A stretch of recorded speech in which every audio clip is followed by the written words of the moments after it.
Good morning, welcome back to my channel Rajarani vlog. আরও একটি new ভ্লগে তোমাদের সকলকে অনেক অনেক স্বাগত জানাই। হ্যাঁ জানি, ভ্লগটা দেখে তোমরা বুঝতেই পেরেছো এটা কবেকার ভ্লগ। হ্যাঁ ঠিকই ধরেছো, এটা সরস্বতী পুজোর ভ্লগ। আমার বাড়ি থেকে বেশ একটু দূরে কালনা স্টেশন বলে একটি জায়গা আছে, আর সেখানে অনেক বড় করে সরস্বতী পুজো হয়।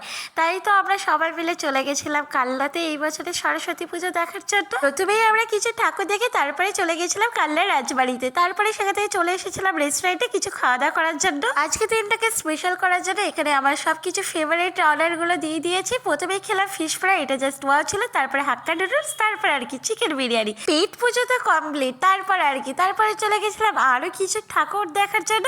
আর কালনায় এই বছরের সব থেকে বেস্ট প্যান্ডেল ছিল এই ঠাকুরটা। এখানে পুরীর থিম করেছিল, আর এটা জাস্ট ওয়াও ছিল। ভিতরে প্রতিমাটাও খুব সুন্দর ছিল।